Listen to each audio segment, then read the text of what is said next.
The Center for Educational Media and the College of Education at Middle Tennessee State University are proud to offer professional development to K-12 educators in Tennessee through our online video library. The following video is presented by the Center for Educational Media in partnership with Professional Educators of Tennessee's Leader U Conference. For more professional development videos, check out our website at cem.mtsu.edu.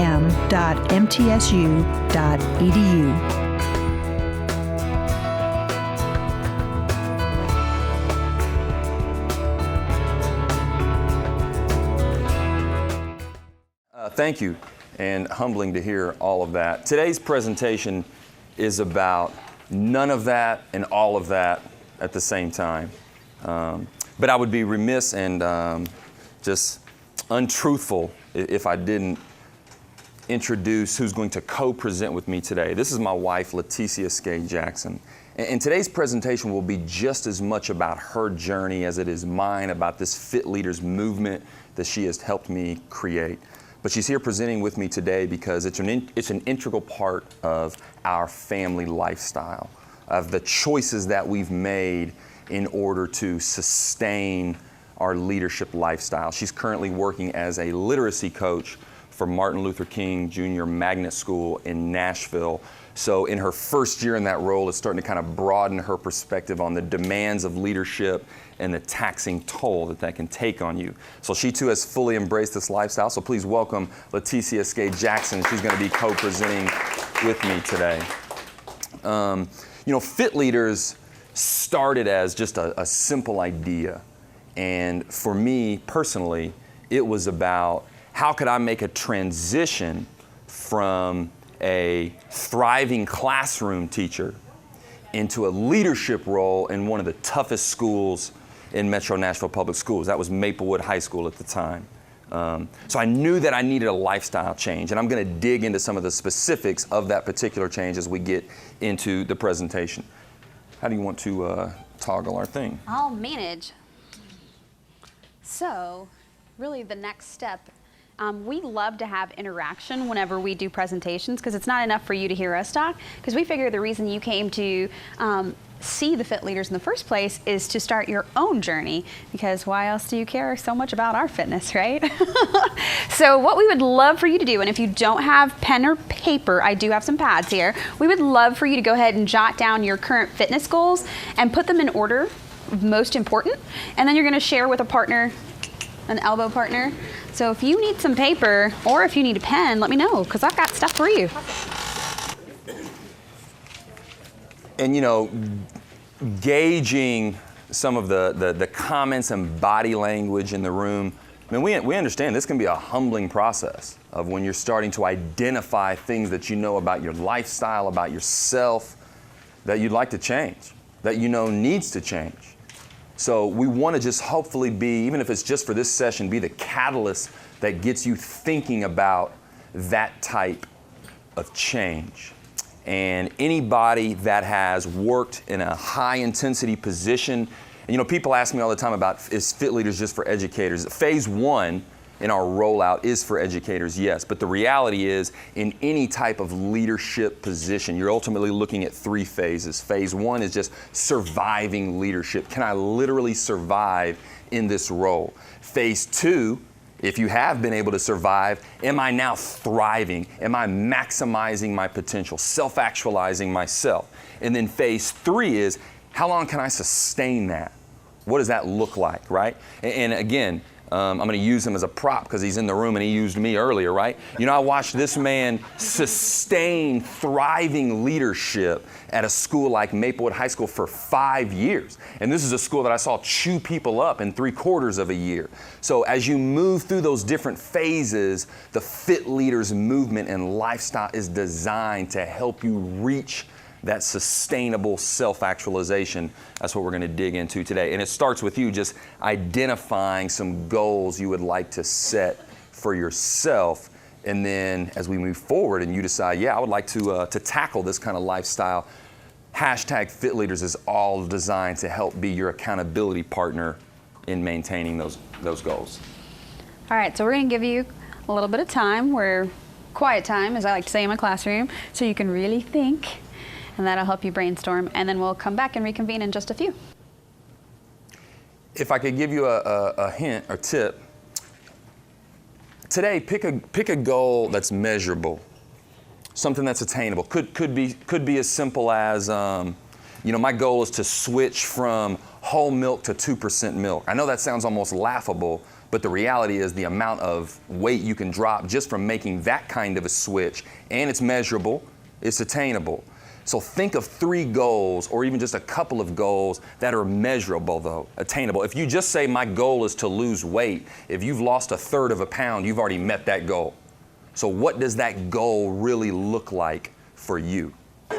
As we kind of bring it back together here, friends, some awesome goals that I'm hearing. Wanted to share just a couple of the specifics of our own goal setting, and the idea, why we set goals, whether you're doing that as an educator and trying to help children set goals, to model that expectation, but you want to get that commitment out of yourself. You're trying to force yourself to make a commitment, and you cannot hit a target that you can't see.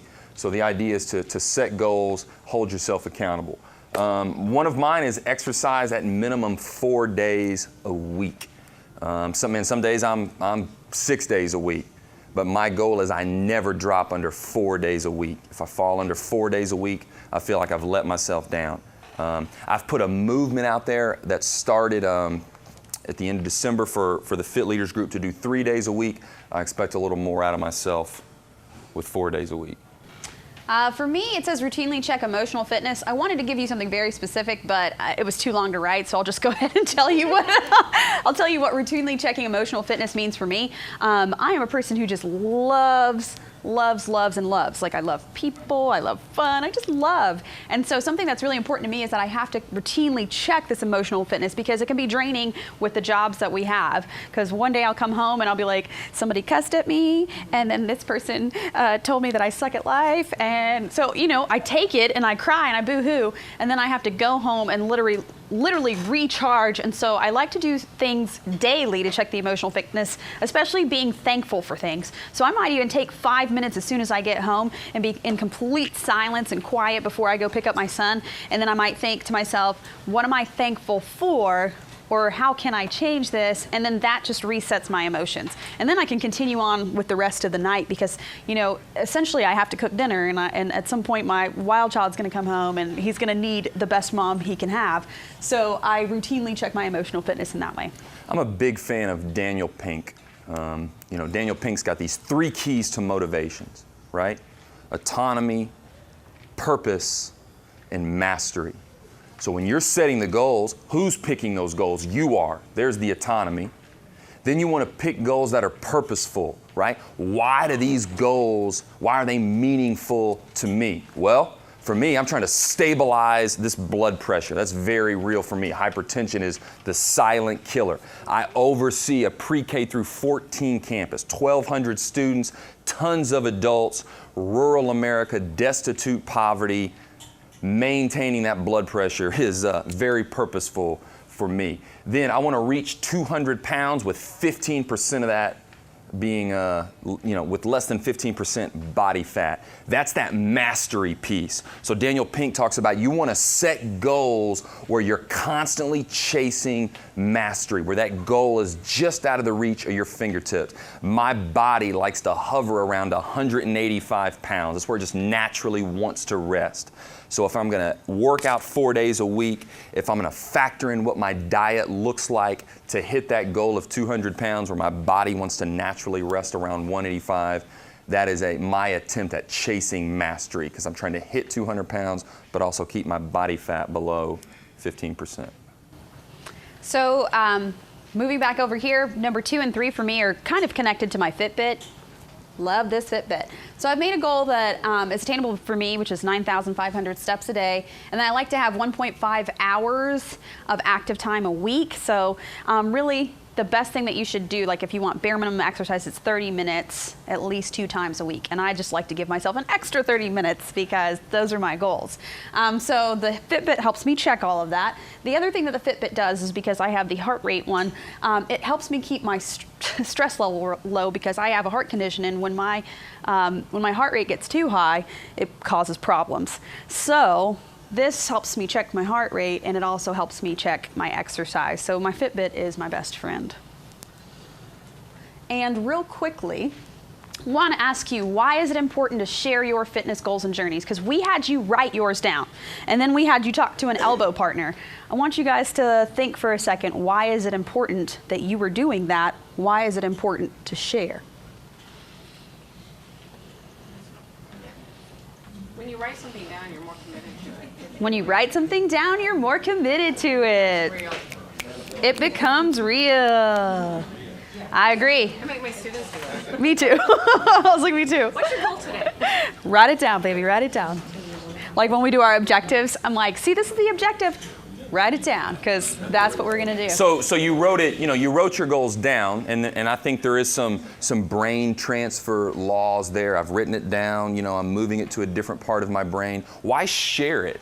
Why is it, and this gets real interesting, especially in terms of physical fitness, selfies, just that whole weird space. Why is it important, significant to share some of these goals, to share your fitness journey? Tell me more. You want to have someone that can hold you accountable for your goal. So I heard this interesting claim the other day that people don't not go to the doctor. We don't refuse to go to the doctor because we don't want to be told what's wrong with us or that we're sick. I mean, we know there's something wrong. We know we're sick. People refuse to go to the doctor because they don't want to be told what specifically they have to change, right? We struggle with change, period. And I'm of the belief that the more people you can get involved in your lifestyle change, the more accountable they're going to hold you. So I think you're spot on. I also think that research tells us, we learn visually. We're story-driven people.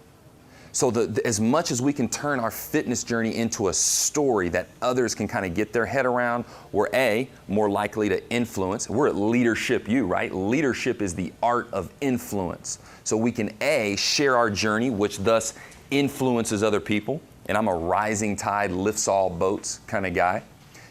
But B, when we turn it into this story format, it's even easier now for us to kind of objectively see ourselves on this journey as we're moving down this path and almost look at it as a third party starting to see your progress. Because a lot of the pitfalls in physical fitness journeys are, I'm not seeing improvements fast enough, I don't know if it's really working for me, change is hard, I'm gonna quit.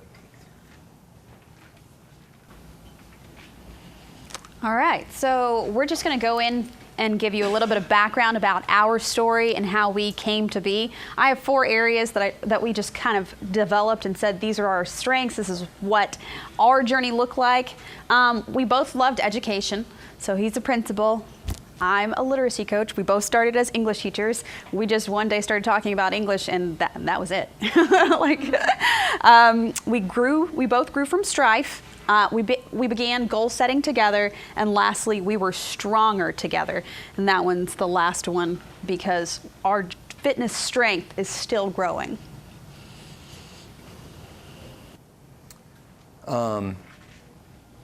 This is that part where let's just peel some of the layers back. And since my man shared something real personal with me earlier, I'll go ahead and go there too. When I got married the second time, I knew drastic change in my life was needed. While working at Maplewood, going through an intense divorce, I had allowed alcohol to become a disabling crutch for me, to the point where, I'll outright call myself an alcoholic at this point. Now, I haven't had a drink of alcohol in over 5 years, but there was a time when I met Leticia or alcohol had a grip on me, had its hooks in me. And a lot of credit to Dr. Woodard, who was just here. When he gave me that opportunity for a new position in leadership, it was that light bulb moment for me. There's no way I would be able to, just phase one, survive leadership if I was still living this kind of a lifestyle. I had gotten so comfortable in teaching, I was going through the motions. I could still do it. I knew my content well, was great at building relationships, but I was still confined to one room and I'm moving in one space for 7.5 hours a day. Now that I was responsible as a dean of students for canvassing an entire building where I'm literally moving from the moment I put my feet on the pavement in the parking lot till the end of the day, something had to change. So working through crisis for me was surviving the effects of a divorce, eliminating the kind of choices that I was making, specifically indulging in way too much beer drinking, which was my drink of choice, to the point that it was killing me, knew that I had to change. And I shared that for the first time ever publicly at Leadership U last year, which is interesting why I was kind of brought back this year for the specifics of fit leaders. But I think it's an important story to tell. I mean, even when you kind of share with me just that tidbit, I think when we open ourselves in that way, the accountability becomes something different.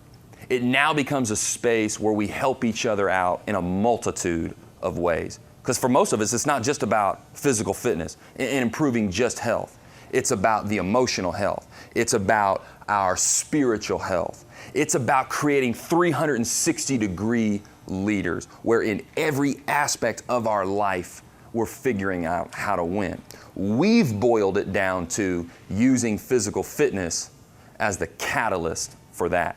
So now being 5 years sober, being in the best shape, the best physical condition that I've ever been in my life, and having just completed my second year as an administrator of a campus with 1,200 people in it, I feel like this has become the foundation for my success. Okay, my slide is called Crawling Out of Tragedy, and I'm going to share a little bit about my life with you. That is, I will go ahead and admit, very difficult, so just bear with me. My very first year of college, my very first semester, November 17th, my friends and I were riding in this Saturn. We went to school at UTC. We were crossing over MLK Boulevard. Before we got to cross the street, we hit a red light. We stopped. We were really excited. My friend Renee was in the front seat. She was taking us to a party. My friend Vanessa was in the passenger seat. I was in the middle in the back seat because they always put the tiniest person in the middle in the back seat so that you got that thing and then you gotta sit like this. Yep, that's where they put me. Adrian was over here and Jessica was over here. I'm telling you this story, but the part that I forgot to tell you essentially is that I complained about being in that squished back seat, and Vanessa right here said, "Hey, do you want to trade with me?" And I said, "Oh no, Vanessa, I know I'm the smallest one. It's okay. I'll sit back here. I was just complaining, but it doesn't really matter because we were only 5 minutes away." And I was like, "I can sit back here for 5 minutes. It's really no big deal." And Vanessa said, "Are you sure?" I was like, "Yeah, it's totally cool." And here we are. It's a normal night, super exciting. Here we are, college, get to our red light. It turns green and we start to creep forward because you can't really see on this road. There's trees here on both sides. And so Renee creeps forward because she can't quite see. And then out of nowhere, a cop zooms by. We just see lights. And I say, "Whoa, y'all, that was really close. We almost got hit." And everybody's like, "Oh, phew." And we creep forward, and it's the second cop car that hit us.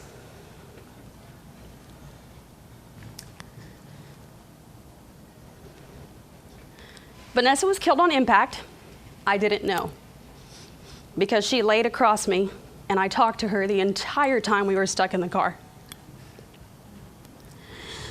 They pulled everybody else out first who they could reach on the other side of the car. I was last because I was in the middle and the furthest to reach. They had to pry open the car to pull us out. But the whole time I talked to Vanessa and I told her, "Hey, they're getting us out." And I thought she was sleeping the whole time. And I saw blood, but I never, ever knew it was from her. It was all over me. And I just thought I was bleeding really bad. And I thought she was sleeping. But when you have accidents like this, you always tell yourself, like, this is how I'm gonna act in this situation. Like, this is what I'm gonna do. But it never turns out that way. There was a part in this accident that I don't remember at all. I don't remember that second cop car hitting us. I know they did, because here they are. But I don't remember it. So, when I talk about crawling out of tragedy, I literally crawled out of tragedy. This car accident broke my arm. It broke my entire femur, caused hip problems, dislocated the shoulder. My face came out just fine, which everybody told me when they came to visit me in the hospital. They were like, you still look really pretty. I'm like, thanks. Thank you very much. They're like, there's no bruising or anything here. No, it was just all the bones. I had to learn how to walk again. It completely crushed my kneecap, which we didn't find out until all the other bones started to heal, and then I still couldn't walk. And so I would just drag my leg behind me, and the doctor said, there's something wrong with your knee. Went in there, and he was really impressed. He was like, I'm surprised you ever put any weight on it because your kneecap is completely crushed. I was like, oh, cool. I had no idea, but you told me I should be walking, so that's what I did. I walked. So I've had a total of 8 surgeries to get me where I am today. I had a walker for 8 months. I had these really cool crutches that had an armrest. And I went back to college earlier than my doctor told me I should, but I was just so determined because all I had done is sit around the house. And he told me, I don't think you're ready to go back to college. And I was like, well, I'm gonna figure it out. So they made accommodations for me, and there I was back in college. And it was a real huge goal for me to do this in the same amount of time once I got better. So I had several surgeries throughout college, some to repair the bones because I had a rod placed in my femur, repair the knee twice. I still have the metal plant here, which if I turn my arm just like this, you can see it bulge. I like to tell my students this story and they come and touch it. Through this tragedy, I'd already had a heart condition previously, so the extra stress it put on my heart for the continuous surgeries was problematic. So for 2 straight years, I was going to the doctor regularly, not only for bones, but to the cardiologist as well, because I needed to make sure that I was going to continue to make it through all of the things that had happened to me. But I am quite resilient. And what my mom has always instilled in me is that I need to take care of myself, because I like to just do things. And she was the one who really helped me through this. You never know how independent you are until you have your mother help you get into the bathtub when you're an adult and bathe you. It was so humbling. So humbling. So when I got my independence back, I just knew that I had to take care of myself in the best way that I could because I just didn't want to be back in that situation. So believe it or not, I actually went back to college, got all those previous classes that I had missed, got them back together, and I actually graduated in 4 years and with honors, 3.65 GPA. And I was so excited and so proud because I was sitting here thinking to myself, like, you know, the average person who goes to college without this maybe can't even do that. But here I am. I lived through that.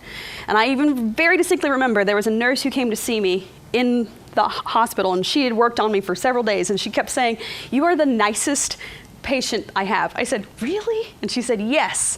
And she said, "Every time I walk in here, you smile at me." And I said, "I'm alive." Because that's really what it was. I was alive. For my story, every November 17th, I'm not gonna lie to you, there is serious guilt, which is the one thing that when I talk about emotional fitness, that I have to deal with the hardest. Because I was seconds away from trading seats with Vanessa. She offered me her seat. She said, "Do you want this seat?" I said, "No, I'm the small one. I'm just complaining." So I was seconds away from being Vanessa. And there is not a day that goes by that it doesn't kill me inside. So when I say that I have to really work through emotional fitness, the guilt from this every day, it was hard. It was hard. But what I've learned is that everything happens for a reason, and that everything I do, I have to give back. I do. I have to show up there. I have to make Vanessa proud. That's what I tell myself every day. I could have been Vanessa, and I have to make her proud. And everything I do, I know I have to give back, because I have to show how grateful I am for the position that I'm in, knowing that I couldn't have, maybe I would have been in there too. And that's what I want to challenge you guys to identify for yourselves today. She and I talk about this when we have this kind of soft celebration, in November about her surviving that tragedy, Whether it's literally crawling out, by the jaws of death of a situation that you narrowly escaped, or whether it's sleeping on the floor with a pea coat as a blanket with absolutely nothing else to your name except that 12-pack, half case of beer. I mean, identifying those situations that are tangible, that have crystallized in your mind that you can go back to each and every time you need to when you have to remind yourself why you are on this journey. I mean, the reality is with working out, come on, man, when you don't feel like doing it, it's so easy not to do it. Yet you remind yourself of where you've been, what you've been able to get through, and use that kind of as your compass as we push deeper and deeper into this Fit Leaders journey. But identify that for yourself. What are those moments in life? What are those situations you've been in? What's something that you've been through that you managed to escape, that you lived through, survived through, and use that. And don't be afraid to share that story with others. This almost seems obvious, but when we're talking about the importance of self-care, I'm a Libra. Born 1979, October 2nd, and my mother, who's very much into, astrology and just loves to read me my daily horoscope. She will call me at 38 years old to read me my day. Your horoscope is very good today. You're gonna have a very, very big week. But she has preached this, the Libra scale. I mean, ever since I was a little boy, about the importance of balance in my life. And I think it's very much, important here as the demands of education increase. And I don't care if you're a teacher, I don't care if you're a paraprofessional, I don't care if you're an administrator, as the demands continue to increase. How are you creating this system of balance within your life? Talk about a little bit about the physical and mental health. All right, so physical and mental health, they actually go hand in hand. So when we're talking about how we feel, and when we're talking about our brain, we're talking about keeping these things healthy, but something that can help with that is physical health. So every time you're going to the gym, not only are you like, yeah, I'm going to look better after this, and yes, I'm going to lose those 5 pounds I wanted to, or I'm going to work off that chocolate cake from lunch, whatever it is. That also impacts the brain. So you're going to see this a little bit later. We're going to talk about that, but it's the brain that gets the most nourishment when you're going through that physical fitness. This next piece here, be your best so you can do your best. I'm a big fan of Abraham Maslow, his hierarchy of needs, and in fact did a dissertation on the impact of competition in the classroom and how that creates a perceived sense of belonging for students, which then can push them towards self-actualization. But as I've started to dig into this fitness journey and what it looks like to truly maximize your potential, to move from surviving into thriving, then into sustaining, how do you go from literally, just surviving to maximizing or self-actualization, as Maslow would call it?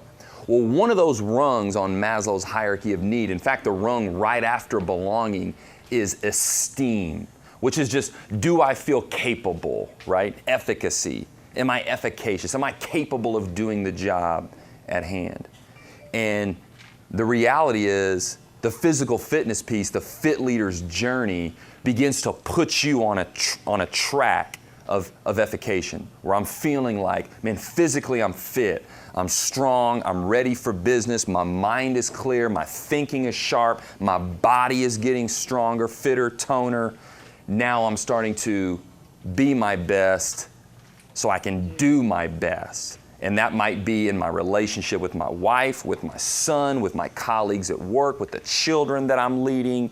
The idea is, how can we lead other people effectively if we can't first lead ourselves?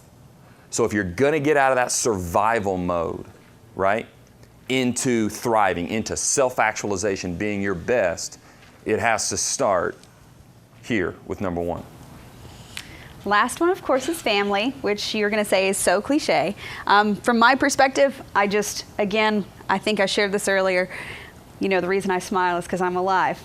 And every time I come home, I've got a beautiful 4-year-old, I've got a wonderful husband, and since I know that my body has been through trauma, I do the best that I can to stay as fit as possible so that this temple can continue for my family.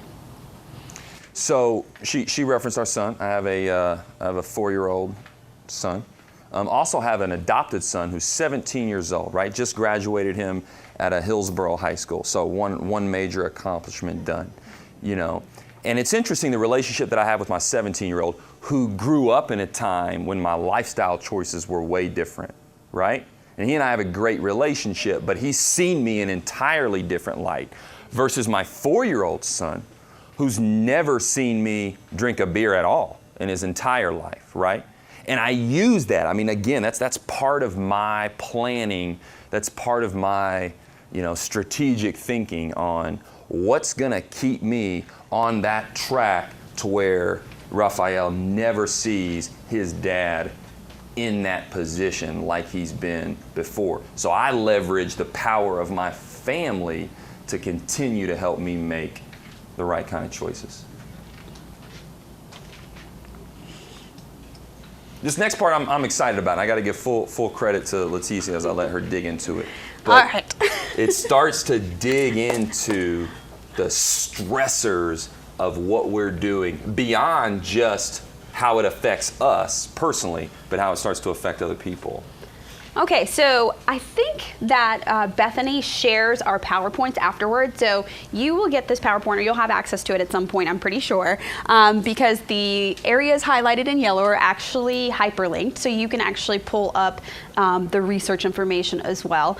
But the pieces that I chose, one is talking about how teacher stress can affect students' outcomes. So teachers who are more stressed out, okay, research study done, hundreds of students, hundreds of teachers. The teachers who came in and were experiencing the most burnout and the most stress, their students, after being tested, had higher levels of stress hormones in them. So though we can't say this is a specific cause, there was a correlation between stressed out teacher equals stressed out kids. Is it directly related? We can't say, but it was something that we saw. So those are the things that you want to think about. And you can think about this too when you've been in a working environment, and we'll just say maybe your boss comes in and they just heard bad news and they come in and they're fiery and they snap on you, and then you're like, oh, I got snapped on. And okay, so think of how like these energies can feed. And you've all been in a situation with that before, where something stresses someone else out, then you feed into it, then all of a sudden you're stressed out. So these kinds of things can happen. The other thing that was researched also in this article talks about how some teachers in a study, two separate groups of teachers, one got SEL strategies, one section did not get SEL strategies. Both experienced stressors, so both sections of teachers did find stress within work. However, the teachers who had the SEL strategies, their students behaved better, and therefore the students did not have as much stress, and the teachers also reported not having as much stress. Even though they were stressed, they did admit, yeah, we are stressed, but it was them having the ability to have those SEL strategies as coping mechanisms that I do believe helped in this study. So that's another way that you got to think about how stress can affect you, because if your students are stressed out, they're not going to be giving you their full If the teachers are stressed out, you're not giving your students your full. The other portion that I have here is talking about teachers' mental health declining due to the stress of the job. And I'm sure we could talk about this forever and ever and ever. But also put that article in there because teachers were self-reporting. So these are their perceptions, but over the years, their mental health was declining and they were able to talk about it, and they were not at all shy to talk about it on the survey, because I think they had even surveyed up to 4,000 teachers. That's a lot of teachers who are going to tell you that their job is so demanding that it's causing them mental instability. So that's another thing to think about when you are thinking about how this job can stress you out in a way that can have a negative impact on you, not only physically, not only emotionally, but also mentally. So we have this inside joke where anytime we say something in front of our 4-year-old, he's going to follow up immediately with, no, I am. So if I say, man, my back hurts. No, my back hurts. I'm sick. No, I'm sick, right? Well, I'm wondering like where he gets that from. And we get into these back and forths of what it looks like from an administrative lens, what it looks like from a teacher lens. Man, being an administrator, being a principal is tough. Man, no, being a teacher today with all this stuff is tough. No, you don't understand. Having to deal with adults is insane. No, you don't understand, man. Having to deal with this, you know. So going back and forth like that. So it's funny hearing her talk about those things. And immediately what comes to my mind is, you know, have you seen the story that came out within the last year about the principal in Australia who died at her desk, right? I mean, literally died, croaked at the desk on the job. And I don't have that slide up here, but I think about that often. And it ties back to a piece I remember reading where the average principal, you know, lasts 3 years or less. And then the amount of money, I mean, in the hundreds of millions spent on principal leadership development because of that turnover on our school system. So even if we start looking at it from a dollar and cents lens, you know, just taking care of ourselves, literally saving our own lives, is also saving education in the process because of what these conditions can put us through. So, how do we combat this?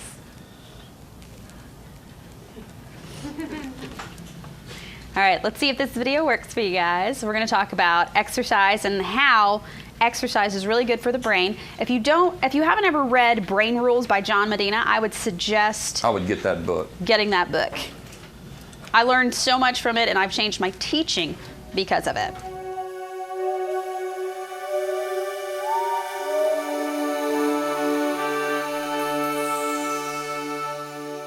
For millions of years, our brains thrived under constant motion. These days, we've replaced that with couches, and cars, and cubicles. Not very smart. Evolutionary history tells us that our ancestors' climate became drier and drier. Our food supply in the trees disappeared. We were forced down onto the savannas. That meant walking, up to 12 miles per day. We moved a lot. Our direct ancestors, Homo sapiens, moved farther, rapidly spreading from Africa to Argentina. They constantly encountered new food sources, new predators, new physical dangers. So we grew up in top physical shape, or we didn't grow up at all. Numerous studies show that the brain still benefits immensely from exercise. In this group of studies of older adults, you can see it's no contest. Exercisers outperformed couch potatoes in long-term memory, reasoning, attention, problem-solving, abstract thinking, and more. We also know that exercise needs to be aerobic. In this chart, smaller bars are better. You can see from the lighter bars that toning didn't do as much for the brain. For certain types of brain function, exercise doesn't have a significant effect. See how long the hats are on these bars? They represent the standard deviation of a given statistic. Here, they're too large. An active lifestyle means half the risk of dementia and half the risk of cognitive impairment. And all it takes is aerobic exercise for 30 minutes, just twice a week. How does exercise do all of this? It all starts with food. Like sharks in a feeding frenzy, cellular chemicals greedily extract the energy from the food we eat. Leftover electrons, which can create free radicals, must be absorbed by the oxygen in our blood. So, the more oxygen the brain has, the better. You need more blood vessels to give the brain more access to oxygen. Guess what increases and deepens blood vessels? Exercise. We are just not used to all of this sitting. We haven't had millions of years to adapt to our sedentary lifestyle. How can we integrate exercise into our 8 hours at work or school? I am convinced that doing so would only make us normal.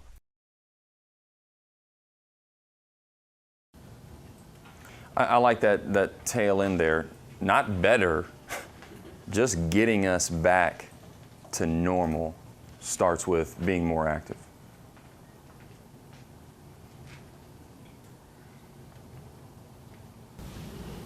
All right, so we were talking about brain rules by John Medina. He actually has 12 brain rules. We just decided to highlight some of the most important ones for the fitness journey. But again, I love this book so much. I had my seniors read it, and we did a PBL project about it, and it was called Our Healthy Living, and they got to create books about how to be healthier students, and then they started to change their lifestyles. It was all from this book. Once I learned all of these things that our brains actually need, I knew that I had to share this with as many people as I could. So where we talked about exercise, and I let John Medina explain to you why exercise is so important. So not is it only important for our physique, but it's also important for our brain. That's actually what helps us think. So when you think about these things, the way that we actually have our students sitting, don't we love it when you walk into a classroom and all the kids are sitting, right? We love it, don't we? We're like, they're all sitting, they must be learning, they're all sitting. When actually, they might not be, because we're really supposed to get them moving. So normally, if you were to come into my classroom before I transitioned into being a literacy coach, I loved having my kids do something together with partners, and then I'd say, okay, I need for you to move, and I need for you to walk around and go find a group. So I'd say, these two partners, go find another two partners, and they're moving around the classroom. And then I'd say, now you've got this next thing. You have another task. You have to show me how to do this. Once they did that, I'd say, okay, now I need you to go to that board, that board, that board, that board, and I need for you to write down all your information, and one of you is going to present on this information. But they were moving, and this happened constantly because they don't think when they sit for too long. So that's why I had them moving. We know that from brain rules. And John Medina gives you a little bit of a brief in there. He even talks about how he is a biologist, he's a brain researcher, so he's got lots of credentials and he's pulling information from different places.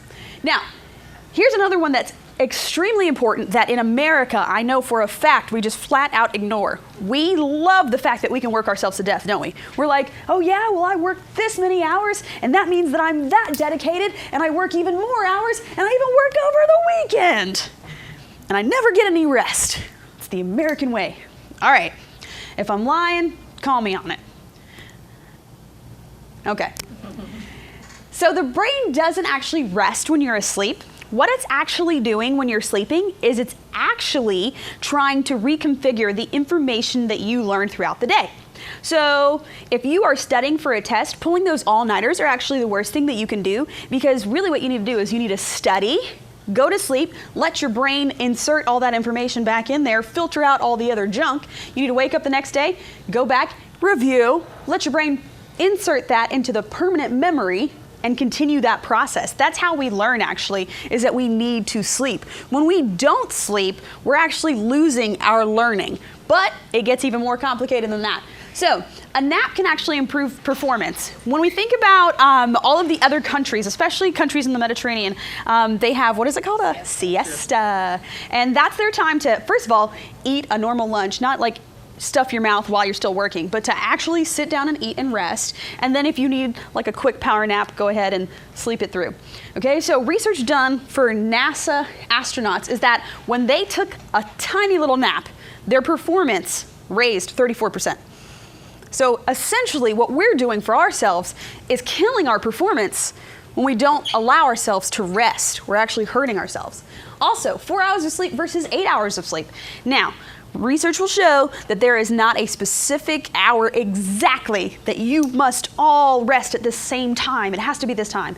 There's not actually research that shows that. However, there is research that shows there's a range of time that helps people function. Most people function close to the 8 hours of sleep.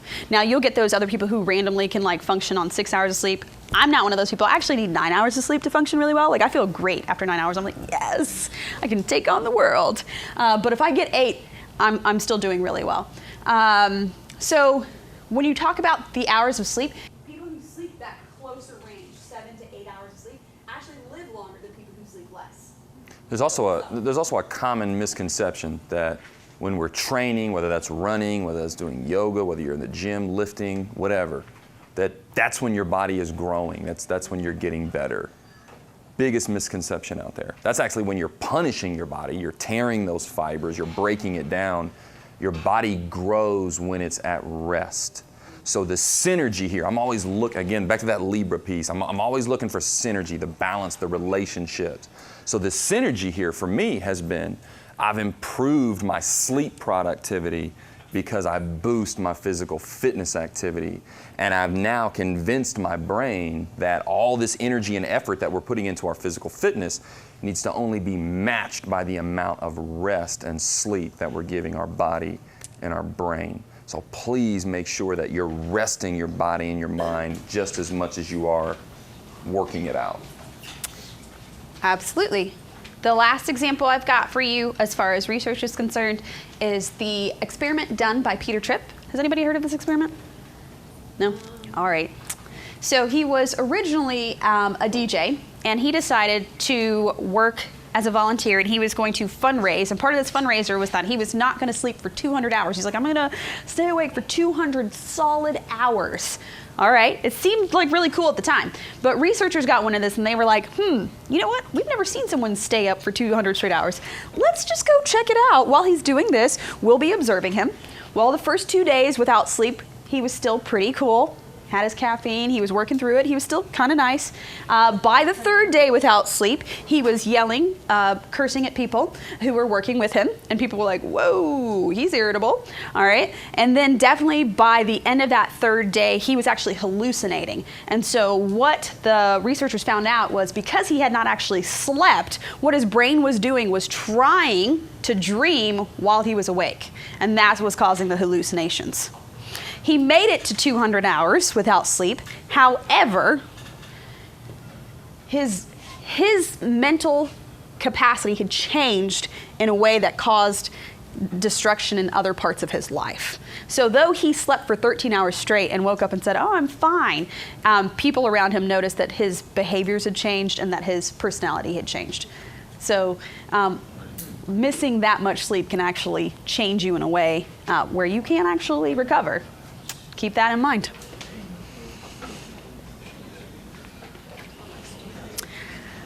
Stress. You want to talk on this one, or? You know, we became just increasingly interested in, you know, how do we just go beyond the superficialness of what physical fitness has been represented as for such a long time. You know, how can this literally save our lives? I mean, our lives. We just started with us and our family. And then we start boiling it down to, well, what's killing us? What's killing most people? What's hurting administrators? What's hurting teachers? What's hurting kids? We boiled it down to stress. And stress brains, you know, just don't learn the same. Now, both she and I have worked in high poverty, you know, intense schools where you're literally burning it at both ends just sometimes to make marginal gains.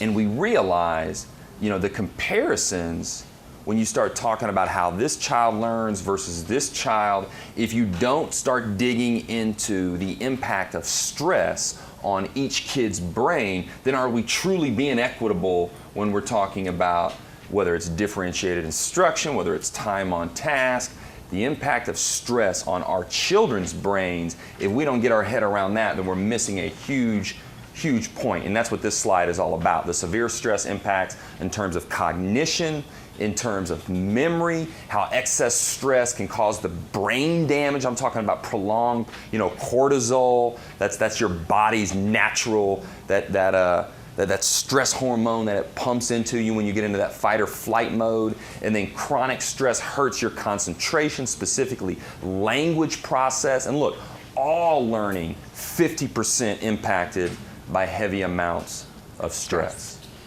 So this chart right here gives you a little bit of an understanding of the way that the stress works. When we come in here and we first get that first, boost of stress, we'll go, oh, and it makes us actually do something. So we're like, oh, okay, and it pushes us. However, when you stay too far into here, this moderate stress, you'll see how your effectiveness actually dips, and it causes, look at this, hallucinations, amnesia, and fear. See all that? And that's stress. And I'm talking about this because we all know that education is stressful. And we have mentioned this before. Normally right now the fight is, hey, teachers need more pay. We do, because it's really stressful. But the other thing that we have to think about is what are other ways that can make the job less stressful? Because really, we can't be our best if we're not thinking about that stress. And the other thing you need to think about when you're talking about stress, again, we talked about our students. I knew that when I worked at one of the previous middle schools I did in MNPS, when my student came in and said, Ms. Skay, have you ever seen a dead body? I said, what, baby? What? Like, that's not normal conversation. But he told me he walked over a dead body to get to the bus stop, because that's where he lived. That was common, and he said it to me like it was normal. Those are the stressors that our kids come with every day. And if you don't address them and just ignore them, then that's where the problem comes in, because those kids need a space for them to just be able to say, by the way, I saw a dead body today. That is absolutely insane. What kid normally does that? But that's where they live. That's what they have to deal with, and they come to us. So that's where we need to think about ways for, especially SEL, that we can say, okay, baby doll, like, how can we think? Because if you think that after seeing a dead body, this kid's gonna come in and do your work regularly, and you're just gonna ignore it and say, all right, everything ends at the door, that's impossible. It's impossible. So that's where you need to think about stress, not only for yourself, but for your students as well.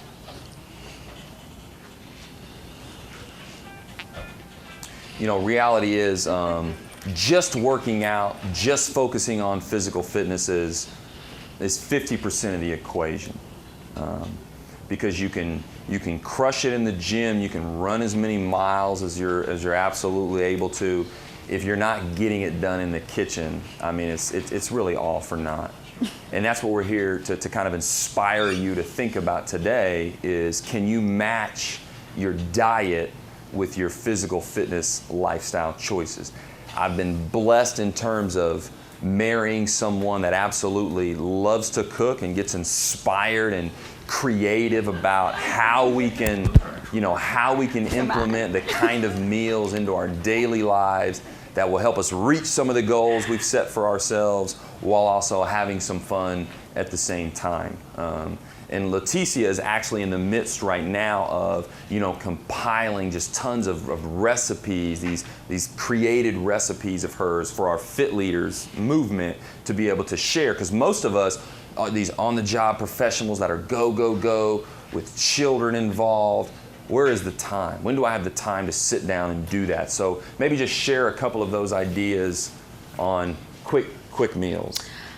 So what I love to do, and these are my meals, I love me some food. So because I love food so much, I know that I have to be able to cook it, or else I won't be able to stay healthy. So that's the only way that I make sure. Or else I'll go eat out every day, and then I'll definitely never be able to stay healthy. So my number one thing is that unless you have all day to prepare this, which most of us don't have that time, my thing is to keep it simple. So for instance, I love to do something like these are frozen vegetables. There is nothing fancy about frozen vegetables. You throw those in the pot and you boil them up and they're ready in like 10 minutes. You're like, sweet, good. Okay, but the potatoes I chop up and put in the oven, and while they're in the oven for 25 minutes, then I'm preparing the steak. The steak is real easy. I put a little bit of olive oil on it and some steak seasoning, and I throw that bad boy on the grill. That does not take long, and it doesn't take that many spices, and it doesn't take that much effort, and I've got a healthy meal. Now, at my house, I like to cut down the carbohydrates because carbohydrates make me so plump, even though I love bread. I love bread. But I try to do vegetables or rice normally if I want to have my carb. Every now and then I will give in to bread, but it's only if I haven't had bread or any kind of real starch in the morning. Lamb over here. Lamb is also a great one because all you do is spice it, put a little bit of olive oil in it, and let it cook in the oven. And then an hour and a half later, it's ready. It's the best meal ever. You don't have to check on it. You don't do anything with it. It just cooks for you. You read a book while it cooks. You grade papers while it cooks. Those are the best kind of meals.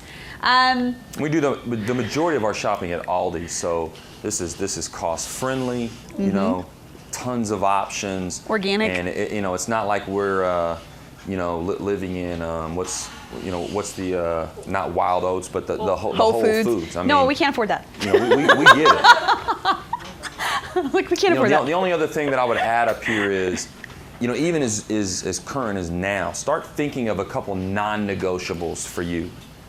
For instance, because I like this piece down here. Don't be mad at yourself if you cheat a little, right?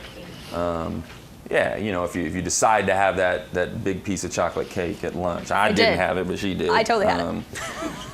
But don't beat yourself up if you cheat a little bit, but have a couple of non-negotiables. Just things that you're absolutely gonna stick to. For me, soft drinks, sodas, cut them out of my life. I joked with her the other day, I cannot remember what a Dr. Pepper tastes like, and that was my, First of all, they're my amazing. soft drink of choice. But those are non-negotiables. That's one for me. Alcohol has been another one for me. I try to limit processed sugars, as much as I can. Get you a couple of things that you can absolutely say, I'm cutting those out. Completely. If Sundrop or Mountain Dew is your thing, I get it. Then maybe soft drinks aren't going to be that non-negotiable for you. But if somebody asks me what's killing us today, is soft drinks. I'm gonna stake my flag on that. So I've cut that completely out of my life. So don't beat yourself up if you fall off the wagon. She knows me. I'll eat straight out of the ice cream box, and then tell myself, but I only had like three spoonfuls, right? So don't kill yourself. If you cheat a little bit. But pick a couple of things that you can really just scratch off your menu list and say, never again on that. My non-negotiable is punishing yourself for the perfect physique. So I refuse, like I said, I already said I love food. Before I had my son, I was a little bit slimmer. After having my son, I was like, I'm gonna be like one of those moms that works out and I'm gonna get back to my pre-baby weight and it's gonna be cool and it's gonna be easy. And first of all, it wasn't easy, so I don't know what I was thinking. But I'm 10 pounds heavier now and I'm okay with it because, first of all, I love food.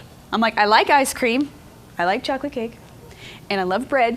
And so all I had to do was figure out a balance where I could maintain the weight but not punish myself, because when I was first trying to lose that baby weight, I was punishing myself, and it was too hard. It was hard on me, and it wasn't right. It wasn't what my body needed. My body obviously wanted to be a little fuller. I'm a woman now, so it's like, nope.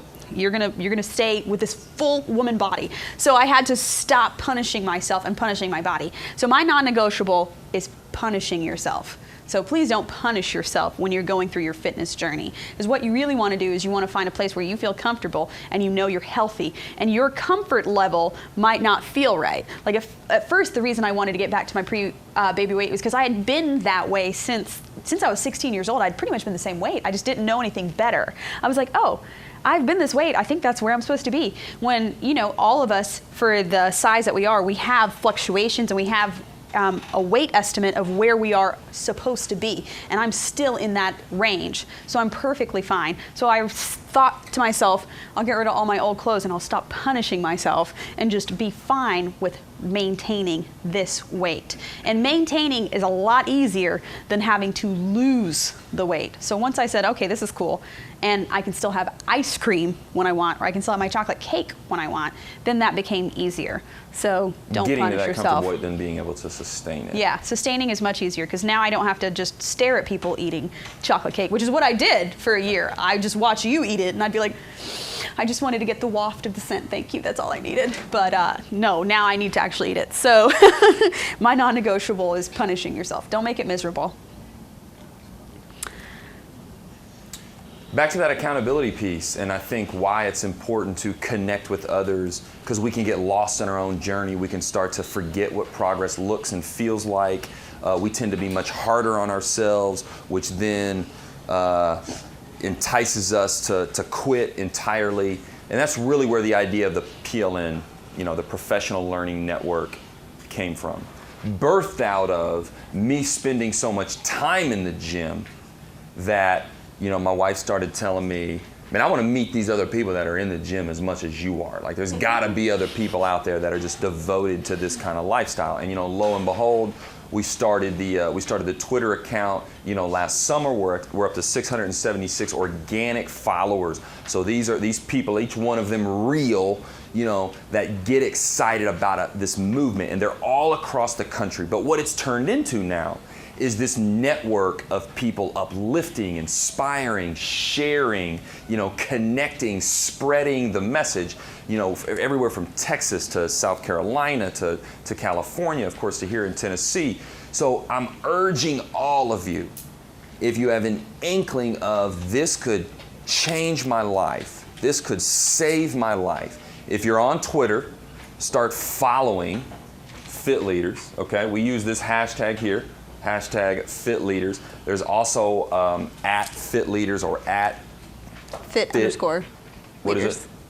At Fit underscore leaders. I have it on the next slide, I think. So jump on that today and get in there with us. Tell us who you are. You're going to find, and this is an incredible network of people that shares everything from different menu options to, specific works out. You'll find people that love to do yoga. You'll find people that love to do CrossFit, people that are into cycling, spin classes, running is huge with Fit Leaders. You're going to find there's powerlifting people on there. There is someone for each one of your body types, for each one of your fitness regimens, for you to match up to. Goes back to the accountability piece, but now it also turns into the inspiration piece too. Man, this person's giving me great ideas. They just give me food for thought, something to think about, something I can take that kind of is close to what I'm doing, and I can turn it into something uniquely special for me. All right, so we've talked about exercise and diet quite a bit, but I wanted to remind everyone that the Fit Leaders movement is more than exercise and diet. I talked about how one of my main goals was to have emotional fitness, and you understand why it is so important to me.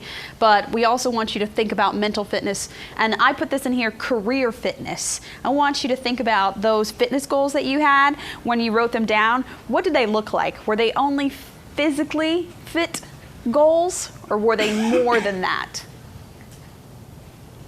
And I'm asking you this because when we say fitness, we're always thinking about physical fitness, but it's so much more than that because all of these things are connected. When I'm talking about mental fitness, the things that help me stay mentally fit are my emotional fitness, is my career fitness. Like, I have to balance the stress of my career, which is a career that I absolutely adore. And it is that career that keeps me motivated. And so those things actually play together. And because they play together, it is important that I think of fitness not only as a physical thing, but an entire worldly thing. And then lastly, of course, spiritual fitness. Whatever it is that you believe in spiritually, you have to fine tune that, go back to it, revisit it, and then continue, because all of that fits in together and they all work together. So you can see we just put a couple of fun pictures up here for you that show how we're going through our all different types of fitness, from career fitness to educational fitness to emotional fitness, mental fitness, all of the different types of fitness that you can have. And then that's our wild child right there, that's Raphael. So I wanted to close with, before I open it up for some Q&A here. Oh, we got one more thing too. Okay, I've seen this parallel achievement from myself as I have dedicated, my body and my thinking to this fitness journey. My career has taken on the same trajectory. And I can call it a correlation. I can make the argument for some causation, but the reality is, the more I have gotten into this physical fitness lifestyle, embraced it, gotten others into it to hold me accountable, that I've held accountable, I have seen my career do the exact same thing. So if we're really trying to be our best, specifically if we're really trying to be our best for children, then I implore you, think about what you can do to lead yourself in a better, healthier direction. All right, so I can't help it. I'm a teacher, and I have activities for you. So you're going to have to forgive me, but I'm going to let you pass it out over here. For you to get your Fit Leaders journey started, I think if I guessed correctly, when you wrote your fitness goals before, you wrote goals focused on physical fitness. Now that you can think about all the different ways that you could be fit, I would love for you to revisit those goals and really think hard and tell me if those goals are exactly what you wanted them to be. Do you need to change one of your fitness goals? Does it need to be more of an emotional fitness? Does it need to be more of a mental fitness? Does it need to be maybe a career fitness? So you've got an activity here for your fitness journey. Just 4 questions. There's 2 on the front and 2 on the back. First one, what are your top 3 fitness goals? Remember, you're revisiting them now. And what fitness steps can you take right away? It's nice to have steps when you're creating these goals because sometimes we make goals, but we don't ever figure out how we're gonna get there. And then which areas do you foresee you will need the most help? Because remember, this is all about our fitness journey, sharing our journey, and then getting help from our PLN. And then lastly, what will you do when your fitness goals hit a snag? And we want to give you about 3 or 4 minutes on that, and I'll just be truthful with you. I'm very curious about your number 3. So, as a sociologist, I'm fascinated by, what do you think are some of the things that will be pitfalls for you? What will hold you back? And really, I think what I'm digging for there is, man, how can we help you? What are some ways that we can influence, that we can uplift? So, take a few minutes and give us your truths. Yes. I've become somewhat of a Tony Robbins fan of sorts. He's got a podcast that I listen to, and in one of these podcasts, he talks about just some of the innate needs that we have, and one of those innate needs is connection / love, right? And the reason the slash is in there is, love is ultimately what we want, right? We want to be filled with love. We want to love others. But connections are the crumbs of love, he calls them, right? Such as, why do we tear other people down, okay? So he's talking about, when you're on this physical fitness journey, and I know, man, I'm, 6'3", and I've been doing this now for 6 years. So I'm 6'3", 191 pounds, best shape of my life. And I meet people and they're like, man, that's easy for you, man. Easy for you, right? And it wasn't easy for me. And it's still never easy for me. And she'll tell you, I force myself to get in there and go to the gym to hit that 4 days a week goal. But, why we tear each other down? Because it's so much easier to connect, right? And those are the crumbs of love. But what we're trying to do here, man, is fill you with love and get you to embrace this idea of loving yourself through this physical fitness journey. So let that segue into, somebody share with me on that number 3, what are some of these perceived pitfalls, that you would have? And no shame. What's going to keep us from being our best? Remembering or forgetting my goals. Remembering or forgetting them. So I put on for number 4, I want to look at my posted goals. I want to post them where I'm going to see. That's a great idea. Yeah, almost like a vision board. You know? Yeah. Right. So Yeah. I'm visual. If I don't look at it, if I don't see it, sometimes it's enough. Yeah, Yeah. right. Top of mind, right? And again, we can't hit a target we can't see. So for some of us, it's literally putting it right there every day. So I'm faced with it. What are some of the pitfalls? For me, it's patience, because when like we talked, I do CrossFit, and when I started, I couldn't do anything, but I keep wanting to be stronger, faster, and you can't do that. Right. And I've had to suffer through a couple of injuries that were even not CrossFit related, but they just carried over. But being patient, realizing that you're not going to do a certain move or a certain weight level right away. And it can take you years to get there. And that's hard for me, is being patient with myself. To build on that, when my students started getting into Instagram, I got on Instagram, Yeah. right? So I've now been on Instagram for several years, and although a great platform at times, it certainly has its drawbacks too. One of them for me being, it's tough not to compare yourself Right. to everybody that's out there. So when I see these people in their transformation pics, right? This is me in 2013. Now I look amazing. Now I'm thinking, man, why don't I look that amazing? Man, I've been working out twice as long as that person. Right. Oh, So yeah. we start comparing. Am I patient enough? Why isn't this happening fast enough for me? I try to know remember exactly. where I was when I started. Yeah. You know, Yeah. which was 40 pounds, 4 sizes. Man, Yeah. great point. Couldn't lift up a 35-pound barbell or do a decent squat. That I did work. Bless you. Yeah. For me, I remember what sleeping on a floor feels like. Yeah. Like the ground is hard. Baby steps. Yourself, and then maybe that's like on the vision board. Put your now picture. Yeah. Right. So you remember, because you can do that. I have to remember. But like if you look over at the 35-year-old over there, I'm like, why can't I do that? It's not gonna work. No, it's not. I was like, no way. So share a pitfall. Share something with us that's going to keep you from being successful on this. Time, high school principal. Real. Management. Yeah. Wake up every day like I'm working out today. Yeah. Look up this. Yep. So I think that's the hardest for me. It is, and that's very real. And the way I overcome that is, I keep telling myself, man, I don't have time not to do this. I've tried getting up at 4 a.m. and doing the early morning workouts. That didn't work for my lifestyle choice. I just didn't have the energy in the morning to get the kind of lifts in that I wanted.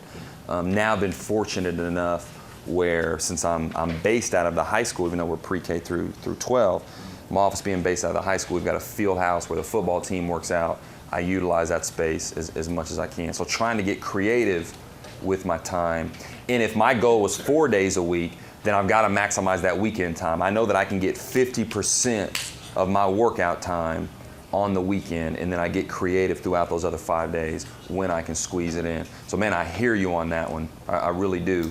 Get creative with your approach to it. Also, when you think about what John Medina said, where you only need 30 minutes of aerobic exercise twice a week, bare minimum, to stay, your minimal healthiness, all right? So if you're thinking from that lens, I like to cut it even less than that. I like to do 15 minutes on the treadmill one day, and then the next day I'm at home in front of the TV doing crunches for 15 minutes, because those things will still get me to my 30 minutes, but I've split them up into 15 minutes here and there in doable things.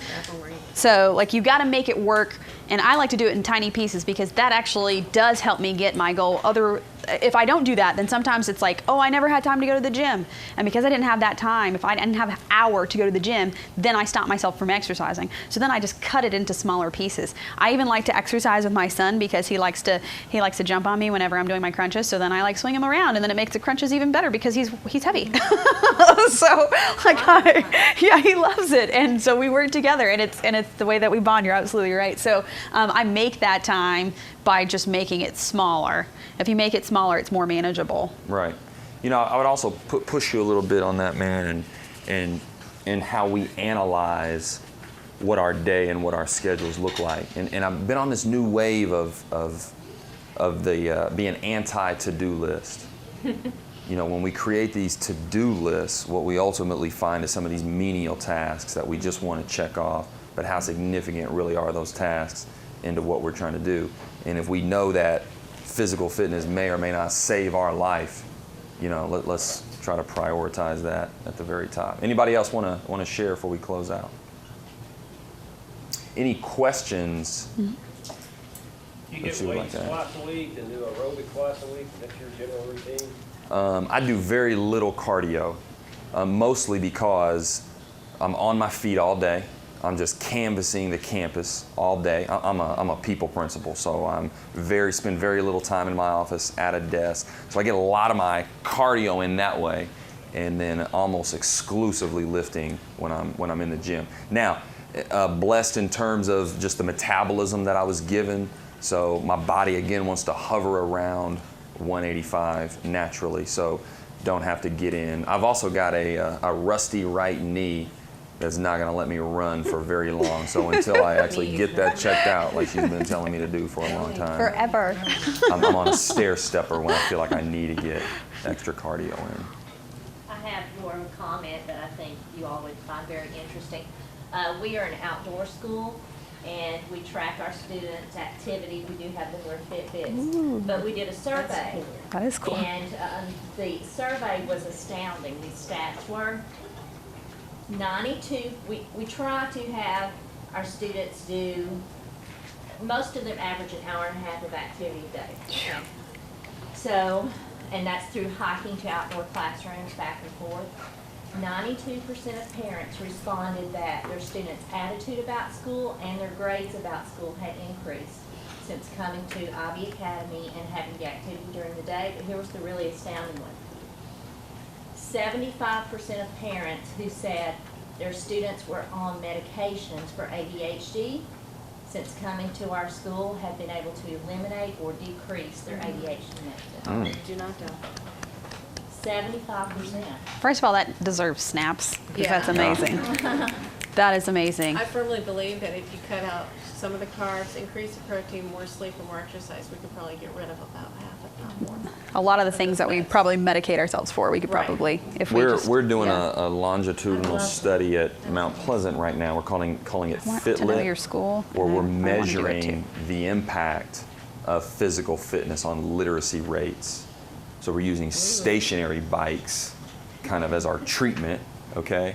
And what we've noticed though is, as we've set up about 3 stationary bikes and then a whole bunch of foot pedals, a lot of our low-level readers gravitate towards the equipment first.